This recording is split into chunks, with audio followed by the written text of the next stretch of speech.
ఎన్నో దిక్కల ఎన్నో ఆశ్రమాలు చూసుంటారు, ఎన్నో దేవాలయాలు చూసుంటారు, ఎన్నో అన్నదానాలు చూసుంటారు. కానీ 24 గంటలు నిరతాన్నదానం చేస్తూ పంచపక్ష పరవాణాలను పెడుతూ ఏ టైంలో వచ్చినా లేదు అనకుండా ఉండేటువంటి ఆశ్రమం కేవలం మన ఆత్మకూరులో ఉండేటువంటి కాశీనాయన ఆశ్రమే.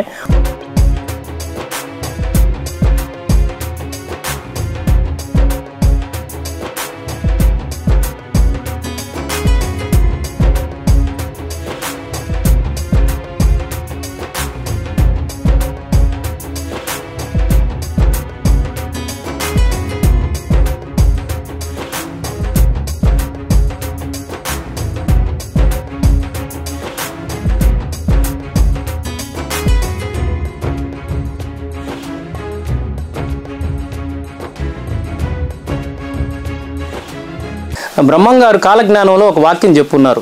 నేను చెప్పిన కాలజ్ఞాన వాక్యం అసత్యమైన నాడు నన్ను వెన్నంటి ఉండే ఆదిశేషుడు వదిలి నేను భ్రష్టునవుతాను అని. శ్రీ బ్రహ్మంగారు ఏమన్నారంటే కలియుగాంతాన వీరభోగ వసంతరాయలుగా వస్తాను నేనని చెప్పున్నారు. ఆ వీరభోగ వసంతరాయలే కాశీనాయనకి వచ్చారు. కాశీనాయనే పరిపూర్ణ అవతారంగా వీరభోగ వసంతరాయలుగా వస్తారు. తర్వాత ఇందులో ఉండే విశిష్టత ఏంటంటే ఈ కన్స్ట్రక్షన్ మొత్తం 9 రోజుల్లో పూర్తి చేశారండి. అది హైలైట్. ఈ శివలింగము మన నర్మదా నదిలో గజి ఈతగాళ్ళు దిగి తీస్తారు, చాలా అరుదుగా దొరుకుతాయి. అక్కడ వాళ్ళు ఈ శివలింగాన్ని ఏంటంటే సాక్షాత్తు శివుడిగానే భావిస్తారు. ఈ నవగ్రహాల్లో అందరికీ అత్యంత ఇష్టమైనటువంటి గ్రహం శనీశ్వరుడు ఉండి మహానుభావుడు. ఆయన అనుగ్రహం కనుక ఉన్నట్లయితే మన జీవితం 3 పువ్వులు 6 కాయలుగా కొనసాగుతుంది. తిప్ప ప్రదక్షిణం, త్రిలోకాల ప్రదక్షిణం. తిప్పను దర్శించండి, వచ్చే చెడు తిప్పలు తప్పించుకోండి. నమస్కారం అండి, నా పేరు శ్రీనివాసరావు అండి. నేను అప్పారావుపాలెం హై స్కూల్లో మ్యాథ్స్ టీచర్గా వర్క్ చేస్తున్నాను. ఈ కాశీనాయన ఆశ్రమంలో ప్రతిరోజు ఉదయాన్నే 4:30కి అట్లా వచ్చేసి వంట చేసి వెళ్తుంటాను. ఈ కాశీనాయన ఆశ్రమం అనేది నెల్లూరు జిల్లా ఆత్మకూరు మండలంలో తిరునాళ్ళ తిప్ప అనేటువంటి ప్రాంతంలో కాశీనాయన ఆశ్రమం ఉందండి. ప్రధానంగా ఈ కాశీనాయన ఆశ్రమం దేనికి ప్రసిద్ధి అంటే ఇక్కడ 24 గంటలు అంటే నిరతాన్నదానం జరుగుతుంది. ఏ టైంలో వచ్చినా ఎంతమంది వచ్చినా కూడా భోజనం అనేటువంటిది ఉంటుంది. ఉదయాన్నే 7 గంటల నుంచి టిఫిన్తో మొదలవుతుందండి. 10:30-11 దాకా టిఫిన్ కంటిన్యూ అయ్యి దాని తర్వాత వెంటనే భోజనం కూడా ఉంటుంది. మీరు అర్ధరాత్రి 12 గంటలకు వచ్చినా కూడా అన్నదానం అనేది జరుగుతుంది. ఈ కాశీనాయన ఆశ్రమాన్ని ఎవరు స్థాపించారంటే నంద్యాలలో మా సద్గురువులు మాచిరెడ్డి రామచంద్రారెడ్డి గారు దీనికి మెయిన్ నిర్మాణానికి ఆయన సహాయం చేశారు. ఆయన ఆధ్వర్యంలో ఆత్మకూరు కాశీనాయన ఆశ్రమమే కాకుండా ఇంకా ఘటిక సిద్ధేశ్వరంలో కాశీనాయన ఆశ్రమం, ఓంకారము, కలుగొట్ల ఇలా ఒక 8 ఆశ్రమాలు ఆయన నాయనగారు చూస్తున్నారు. ఇక్కడ మెయిన్ కాన్సెప్ట్ ఏంటంటే నేను చేస్తున్నాను అనేటువంటి భావం లేకుండా అంతా పైవాడు చేస్తున్నాడు అనేటువంటి భావంతో ఈ ఆశ్రమం నిర్వహించడం జరుగుతుంది. ఇక్కడ ఎవరికి ఎటువంటి పదవులు ఉండవు, అంతా కష్టం చేసేవాళ్ళే, వ్యాపారం చేసేవాళ్ళు, ఉద్యోగాలు చేసేవాళ్ళు అందరూ ఎవరి పరిధిలో వాళ్ళు వచ్చేసి ఉదయాన్నే వంట కార్యక్రమాలు చూసుకొని వెళ్ళిపోతుంటారు. కేవలం అన్నదానానికి సంబంధించే కాకుండా ఇక్కడ అనేక టెంపుల్స్ ఉన్నాయండి. ఈ టెంపుల్స్లో కూడా ప్రతిరోజు కూడా మామూలుగా వేరే దేవాలయాల్లో వారానికి ఒకరోజు జరుగుతుంది, రోజు నైవేద్యం పెడతారు. ఇక్కడ మాత్రం ప్రతిరోజు అభిషేకం చేస్తారు. ఇది కాశీనాయన ఆశ్రమం యొక్క ప్రత్యేకత. ఈ కాశీనాయన ఆశ్రమంలో అన్నదానంతో పాటు అనేక దేవాలయాలు ఉన్నాయండి. ఈ దేవాలయాల్లో ప్రధానమైనటువంటి దేవాలయం శివ నాగ కనకదుర్గా దేవాలయం అండి. ఇందులో స్పెషాలిటీ ఏంటంటే ఇక్కడ ఉన్నటువంటి శివలింగం నర్మదా బాణ శివలింగం అండి. నర్మదా బాణ శివలింగం అంటే ఇక్కడ ఈ శివలింగము మన నర్మదా నదిలో గజి ఈతగాళ్ళు దిగి తీస్తారు, చాలా అరుదుగా దొరుకుతాయి. అక్కడ వాళ్ళు ఈ శివలింగాన్ని ఏంటంటే సాక్షాత్తు శివుడిగానే భావిస్తారు. నాయనగారు అక్కడి నుంచి ఈ శివలింగాన్ని తీసుకొని వచ్చేసి ప్రతిష్ఠించారు. చాలా పవర్ఫుల్ అయినటువంటిది ఇక్కడ శివుడు. ఈ మహానుభావుడు వీరభోగ వసంతరాయలండి. ఈ కాశీనాయన ఆశ్రమాలన్నీ కూడా వీరబ్రహ్మేంద్ర స్వామి గారిని కాలజ్ఞానాన్ని అనుసరించి ఆయన దృష్టిలో పెట్టుకునే జరుగుతూ ఉంటాయి మెయిన్. అందుకే ఇవన్నీ ఆనందాశ్రమాలు అని అంటారు. ఈ కాశీనాయన ఆశ్రమాలు ముఖ్యంగా సద్గురువులు రామచంద్రారెడ్డి నాయన ఆధ్వర్యంలో జరిగే ఆశ్రమాలన్నింటినీ కూడా ఆనందాశ్రమాలుగా చెప్తారు. వీరభోగ వసంతరాయలు శ్రీ బ్రహ్మంగారు ఏమన్నారంటే కలియుగాంతాన వీరభోగ వసంతరాయలుగా వస్తాను నేనని చెప్పున్నారు. ఆ వీరభోగ వసంతరాయలే కాశీనాయనకి వచ్చారు. కాశీనాయనే పరిపూర్ణ అవతారంగా వీరభోగ వసంతరాయలుగా వస్తారు. అందుకని ఈ కాశీనాయన ఆశ్రమాల్లో ఖచ్చితంగా వీరభోగ వసంతరాయలు గుర్రం ఎక్కినటువంటి ఆ స్వామి ఉంటారు. ఆ స్వామి ఉన్నారు అని అంటే ఖచ్చితంగా అది ఆనందాశ్రమం. ఆయన వచ్చినప్పుడు ఈ ఆనందాశ్రమాల్ని పర్యటిస్తారని చెప్పి చెప్తారు.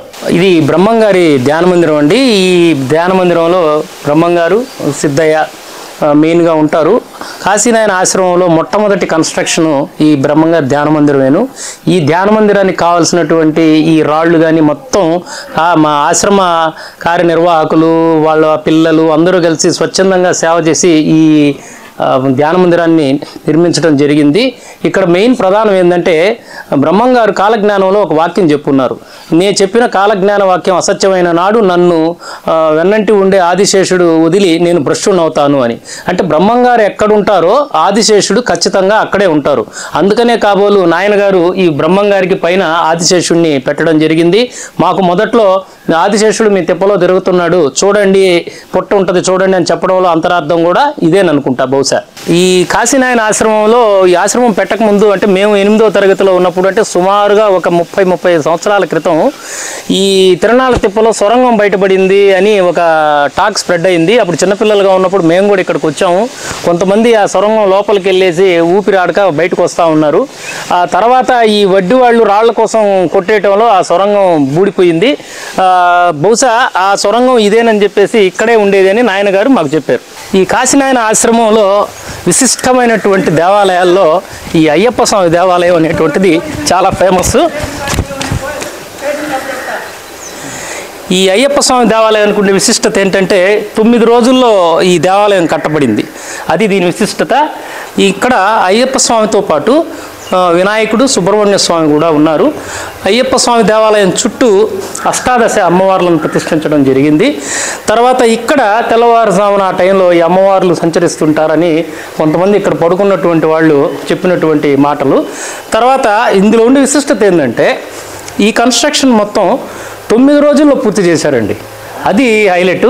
అక్కడ నాయనగారు పంపించినటువంటి శిల్పులు వచ్చేసి రాత్రింబగళ్ళు కష్టపడి మొత్తం ఇవన్నీ చేసిన తర్వాత వీటన్నిటిని ఒకసారి 9 రోజుల్లో తయారు చేశారు. 9 రోజుల్లో తయారు చేసిన దాన్ని అసెంబుల్ చేయడం జరిగింది. ఇది అయ్యప్ప స్వామి దేవాలయానికి సంబంధించినటువంటి ధ్వజస్తంభం అండి. ఈ ధ్వజస్తంభం 40 అడుగులు ఉంటుంది. ఇది ఒకటే రాయండి, రాతి ఇది. దీంట్లో స్పెషాలిటీ ఏంటంటే మామూలుగా ధ్వజస్తంభాలు కింద నుంచి బేస్లో పునాదిలో నుంచి వస్తాయి. ఈ ధ్వజస్తంభం మాత్రం ఊరికే నిలబెట్టబడిందండి. ఊరికే నిలబెట్టబడి చుట్టూ అది కట్టడం జరిగింది. అది అయ్యప్ప స్వామి దేవాలయంలో ఈ యొక్క ధ్వజస్తంభం యొక్క విశిష్టత. మామూలుగా దేవాలయాల్లో నవగ్రహాలు అందరూ ఒకే దగ్గర ఉంటారండి, 9 మంది. మనం ఎవరైనా దోషం ఉన్నట్లయితే, దోషం ఉన్నా లేకపోయినా మనం నవగ్రహాల చుట్టూ ప్రదక్షిణలు చేస్తాం. ఒకవేళ దోషం ఉంటే నవగ్రహాల చుట్టూ ప్రదక్షిణ చేసి దానికి సంబంధించినటువంటి పూజలు అవి చేయించుకుంటాం.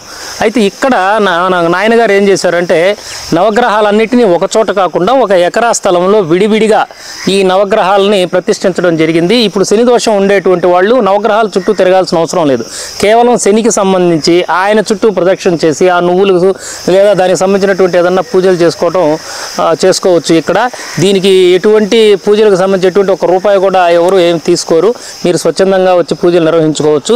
తర్వాత ఈ నవగ్రహాలకు సంబంధించి ఒక్కొక్క నవగ్రహానికి సంబంధించి ఒక్కొక్క మొక్క నాటడం జరిగింది. ఇట్లా రావి చెట్టు, ఇంకో చెట్లు అట్లా మొత్తం జరిగింది. ఇట్లా నవగ్రహాలన్నీ ఒక ఎకరా ప్లేస్లో ఉండడం అనేది ఎక్కడా ఉండదండి. కాశీనాయన ఆశ్రమం అయినటువంటి ఓంకారంలో కాశీనాయన ఆశ్రమంలో ఉంది. తర్వాత మన ఆత్మకూరు తిరునాళ్ళ తిప్ప కాశీనాయన ఆశ్రమంలోనే ఉంది. ఈ నవగ్రహాల్లో ఇది కేతు అండి. ఈ కేతుకు సంబంధించినటువంటి వృక్షం ఏంటంటే దర్భ. తర్వాత ధాన్యం వచ్చేసి ఉలవలు, రంగు వచ్చేసి కాషాయ ఎరుపు. ఇది నవగ్రహాల్లో మరొక గ్రహం గురుడండి. ఈ గురుడికి సంబంధించినటువంటి మెయిన్ ప్రధానమైనటువంటి వృక్షం రావి చెట్టు, ధాన్యం వచ్చేసి శనగలు, రంగు వచ్చేసి పసుపు. ఈ నవగ్రహాల్లో ఈయన బుధుడండి. ఈ బుధుడికి సంబంధించినటువంటి వృక్షం ఉత్తరేణి. తర్వాత ధాన్యం వచ్చేసి పెసలు, రంగు వచ్చేసి పచ్చండి. ఈ నవగ్రహాల్లో ఈ మహానుభావుడు శుక్రుడండి. ఈయనకు సంబంధించినటువంటి ప్రధానమైనటువంటి మనం పూజించదగినటువంటి వృక్షము అత్తి చెట్టు, ధాన్యం వచ్చేసి ఆయనకి ప్రీతికరమైన తెల్ల గోధుమలు, రంగు వచ్చేసి తెలుపండి. నవగ్రహాల్లో మరి ఒక గ్రహం కుజుడండి. ఈ కుజుడికి సంబంధించి మనం పూజించదగినటువంటి వృక్షం చంద్ర వృక్షం, ధాన్యం వచ్చేసి కందులు, రంగు వచ్చేసి ఎరుపండి. నవగ్రహాల్లో మరి ఒక గ్రహం చంద్రుడండి. ఈ చంద్రుడికి ప్రీతికరమైనటువంటి వృక్షము మోదుగ వృక్షము, ధాన్యము వరి, తర్వాత రంగు వచ్చేసి ఈయనకి తెలుపు ప్రీతి అండి. నవగ్రహాల్లో మరి ఒక గ్రహం రాహు అండి. వృక్షం వచ్చేసి ఈయనకి గరికె అంటే గడ్డి, ధాన్యం వచ్చేసి ఆయనకి మినుములు ప్రీతికరము. తర్వాత రంగు వచ్చేసి లైట్ బ్లూ కలర్ అండి. ఈ నవగ్రహాల్లో అందరికీ అత్యంత ఇష్టమైనటువంటి గ్రహం శనీశ్వరుడు ఉండి మహానుభావుడు. ఆయన అనుగ్రహం కనుక ఉన్నట్లయితే మన జీవితం 3 పువ్వులు 6 కాయలుగా కొనసాగుతుంది. ఆయనకు అత్యంత ప్రీతికరమైనటువంటి వృక్షం ఏంటంటే జమ్మి వృక్షం, వెనకాలనే జమ్మి వృక్షం కూడా ఉంది. తర్వాత ఆయనకి మనం సమర్పించేటువంటి ముఖ్యంగా ఏంటంటే నల్ల నువ్వులు, ఆయనకి ఇష్టమైనటువంటి రంగు నలుపు, ఆయన వాహనం కాకి. ఈ నవగ్రహాలకు అధిపతి సూర్య భగవానుడు. ఆయనకి ఇష్టమైనటువంటి వృక్షం తెల్లజిల్లేడు. ధాన్యం వచ్చేసి మనం సమర్పించాల్సినటువంటి ధాన్యం గోధుమలు. ఆయనకి రంగు, ఆయనకు సంబంధించినటువంటి రంగు బంగారు పసుపు.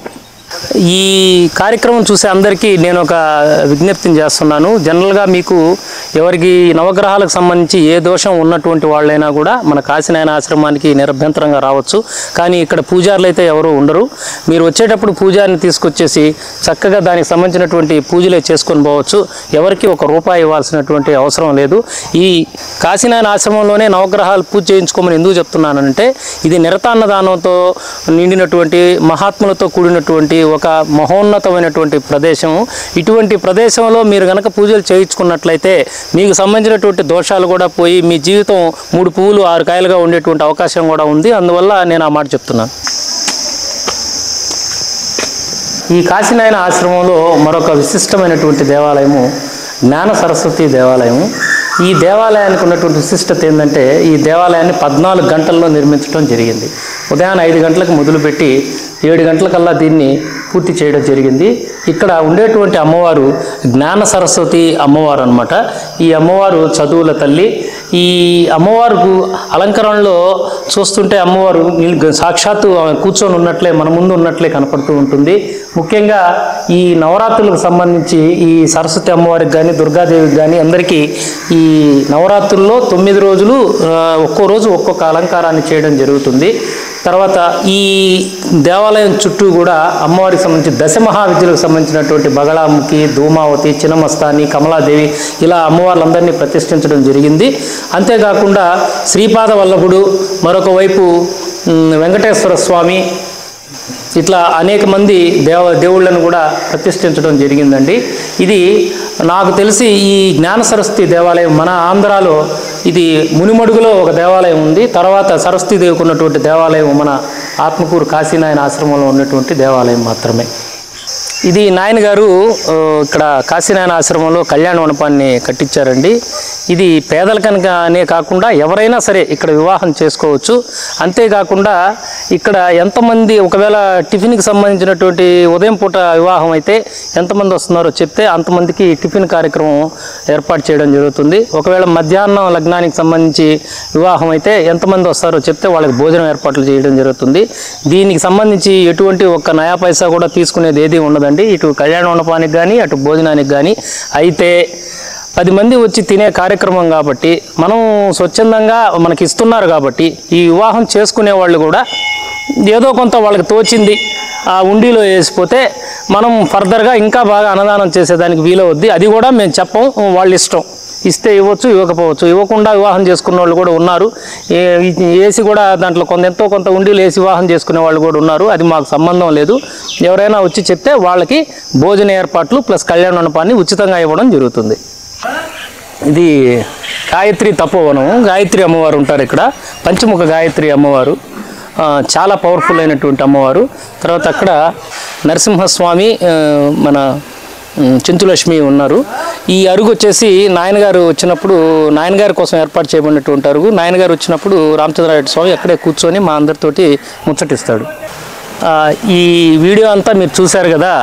చివరగా నేను మీకు చెప్పదలుచుకున్నది ఏంటంటే ఎన్నో దిక్కుల ఎన్నో ఆశ్రమాలు చూసుంటారు, ఎన్నో దేవాలయాలు చూసుంటారు, ఎన్నో అన్నదానాలు చూసుంటారు. కానీ 24 గంటలు నిరతాన్నదానం చేస్తూ పంచపక్ష పరవాణాలను పెడుతూ ఏ టైంలో వచ్చినా లేదు అనకుండా ఉండేటువంటి ఆశ్రమం కేవలం మన ఆత్మకూరులో ఉండేటువంటి కాశీనాయన ఆశ్రమే. ఒక కాశీనాయన ఆశ్రమమే కాదు, ఇక్కడ అనేక దేవాలయాలు ఉన్నాయి. ఈ దేవాలయాల్లో నిత్యము పూజలు అభిషేకాలు జరుగుతుంటాయి. ఈ కాశీనాయన ఆశ్రమంలో జరిగేటువంటి నిరతాన్నదానానికి ఎవరికి కూడా జీతాలు ఇవ్వడం అనేది ఉండదండి. ఇప్పుడు నేను హై స్కూల్లో మ్యాథ్స్ టీచర్గా పనిచేస్తున్నాను. 2012 నుంచి తెల్లవారుజాము 4:30కి రావడం, ఉదయాన్నే వంట కార్యక్రమాలు చేసుకోవడం, వెళ్ళిపోవడం, 8 గంటలకు మళ్ళీ స్కూల్కి వెళ్ళడం, మళ్ళీ ఈవినింగ్ రావడం, సమ్మర్ సీజన్లో ఈ వడ్ల టైంలో వడ్లకి తిరగటం, ఆ వడ్లను కలెక్ట్ చేయటం, ఇలా మా జీవితాన్ని అంతా కూడా దారపోసి, నేనే కాదండి నాతో పాటు ఎంతోమంది మా కొలీగ్స్ టీచర్స్ ఉన్నారు, వ్యాపారస్తులు ఉన్నారు, స్వచ్ఛంద సేవకులు ఉన్నారు, కాంట్రాక్టర్లు ఉన్నారు, ఎంతోమంది మేము సైతం అంటూ కష్టపడి ఈ నిరతాన్నదాన యజ్ఞాన్ని నిర్వర్తిస్తూ ఉన్నాము. దీని అంతటికీ కూడా మాకు మా సద్గురువులు రామచంద్ర నాయనటువంటి అనుగ్రహంతో ఇవన్నీ కూడా మేము చేయగలుగుతున్నామండి. ఈ శక్తిని ఎనర్జీని ఇస్తున్నాడంటే ఆ మహానుభావుడి దయనండి. కాబట్టి చూసినటువంటి ప్రతి ఒక్కరూ చూసామని కాకుండా ఇంత వీడియో చూసిన తర్వాత మీకు ఖచ్చితంగా ఆత్మకూరు కాశీనాయన ఆశ్రమాన్ని దర్శించాలా అనేటువంటి తలంపు కనుక మీకు వస్తే ఒక్కసారి రండి, వచ్చి విజిట్ చేయండి. వీళ్ళు చెప్పింది నిజమా కాదా అన్నది మీరే తేల్చుకోండి. తిప్ప ప్రదక్షిణం త్రిలోకాల ప్రదక్షిణం. తిప్పను దర్శించండి, వచ్చే చెడు తిప్పలు తప్పించుకోండి. జై హింద్.